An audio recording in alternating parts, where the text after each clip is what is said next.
मोक्ष या दुखों से मुक्ति तुम्हारा अधिकार है। अगर आप बहुत ध्यान से अनुभव करोगे तो हर जीव दुखों से मुक्ति और आजादी चाहता है, और इस तरह जानते ना जानते हुए मोक्ष चाहता है। बंधनों से मुक्ति, मोह से मुक्ति, हर दुख सुख से मुक्ति, और इस तरह आजादी और बंधनों से मुक्ति इस जीवन का परम लक्ष्य है। अपने आप को पहचानना, अपने असली स्वरूप को पहचानना ही बंधनों से मुक्ति है, आजादी है, मोक्ष है। सदा आनंद में रहना ही सब जीवों का लक्ष्य है, और जब हम अपने अपने बंधनों को पहचान कर उनसे मुक्त होते हैं, तब ही हम मुक्त होते हैं।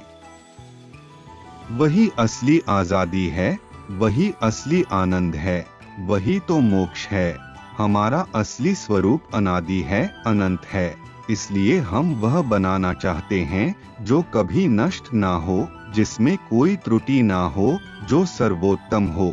हम इस दुनिया में सब कुछ पाकर, इन पर्वतों को पार करके, उस आकाश को छूकर अनंत होना चाहते हैं, क्योंकि वास्तव में हमारा स्वरूप अनंत ही है।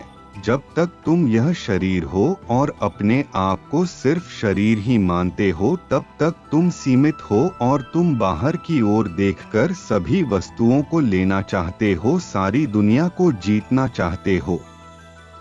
लेकिन क्योंकि यह शरीर सीमित है, इसलिए तुम भी सीमित ही रहते हो और फिर दुखी होते रहते हो, और इस तरह दुख सुख के चक्कर में फंसे रहते हो और आनंद से कोसों दूर हो जाते हो। और जैसे ही तुम यह समझ जाते हो कि तुम यह शरीर ना होकर असीमित आनंद, निष्पाप, दोष रहित हो, तुम आजाद हो जाते हो, मुक्त हो जाते हो। इसलिए हमें अपने मन और इंद्रियों का स्वामी बनना चाहिए, ना कि गुलाम। इंद्रियों की गुलामी से मुक्ति ही मोक्ष है, मन की गुलामी से मुक्ति ही मोक्ष है।